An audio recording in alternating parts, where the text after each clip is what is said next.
Assalamualaikum warahmatullahi wabarakatuh. Salam literasi. Halo semuanya, perkenalkan nama aku Azahra Ramadhani dari SMP Negeri 1 Pacet sebagai peserta Leksam 2025 Kabupaten Bandung.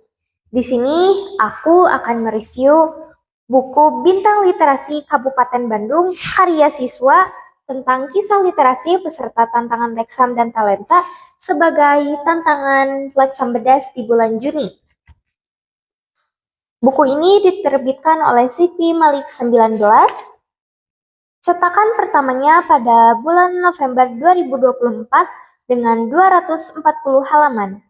QR CBN 62 414 25 22 347. Dari semua cerita yang ada di buku ini, aku paling tertarik dengan cerita Moranika karya Salsabila Nur Ramadhani dari SMP Negeri 1 Cikancung.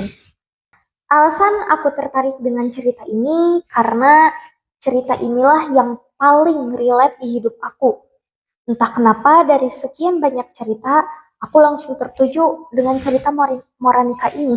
Cerita ini menjelaskan tentang Moranika Queen, seorang gadis yang dikenal sebagai wanita cantik, independen, baik, dan pintar. Tapi tak jarang juga orang-orang iri kepadanya.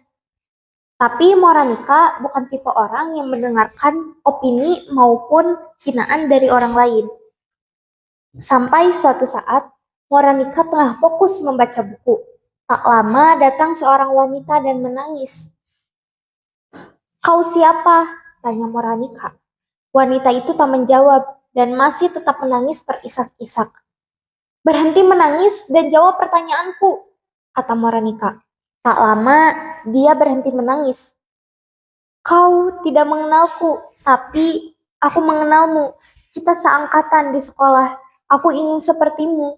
Aku capek seperti ini. Bagaimana cara seperti dirimu, Moranika, yang tidak pernah memikirkan omongan orang-orang sampah yang seenaknya membicarakan? Bagaimana caranya menjadi sepertimu, Moranika?"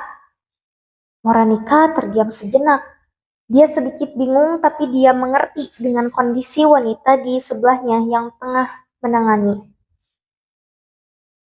"Aku tidak tahu betul apa yang sedang kamu rasakan, tetapi aku selalu tidak peduli dengan opini orang tentangku, karena ini hidupku. Yang menjalankannya juga aku, bukan dia. Mereka tidak tahu perjalananku seperti apa, bukan? Omongan mereka juga tidak begitu penting untukku. Kalau mereka membenciku, itu hak mereka. Aku tidak peduli," kata Moranika. Wanita itu pun terdiam sejenak. Dan Moranika bertanya, "Siapa namamu?" Wanita itu menoleh kepada Moranika. "Namaku Sapiera, Moranika. Terima kasih telah mendengarkan dan memberiku saran. Aku jadi tahu. Aku terlalu mendengarkan omongan orang lain yang menyakitiku. Seharusnya aku menjauh dari orang-orang seperti mereka." Moranika tersenyum. "Baiklah Sapiera, memang seharusnya seperti itu." Tak disadari mereka asik bercanda dan mengobrol. Sapiera sangat bahagia bisa bertemu dengan Moranika. Seakan Moranika adalah jalan keluar atas semua masalah-masalahnya. Karena saran-saran yang diberikan oleh Moranika kepada Sapiera, sedikit pun Sapiera tidak merasakan kesedihannya lagi. People come on and go. Dunia ini hanya tempat manusia untuk bertemu dan menetap hanya sementara, bukan untuk selamanya. Lantas, perpisahan sudah menjadi hal yang lumrah bagi manusia. Apalagi omongan-omongan orang sampah seperti mereka tidak ada pentingnya bagi kita. Hikmah yang bisa kita ambil dari cerita Moranika ini adalah mengejar impian itu bukan seperti pesawat yang sekali terbang bisa mencapai tujuan. Tidak ada hasil yang instan. Semua butuh proses dan usaha perjalanannya pun tak mudah untuk dilewati. Bersabarlah, kadang kita perlu melewati hal terburuk untuk mendapatkan hal terbaik. Sekian review buku dari aku. Terima kasih sudah mendengarkan. Wassalamualaikum warahmatullahi wabarakatuh.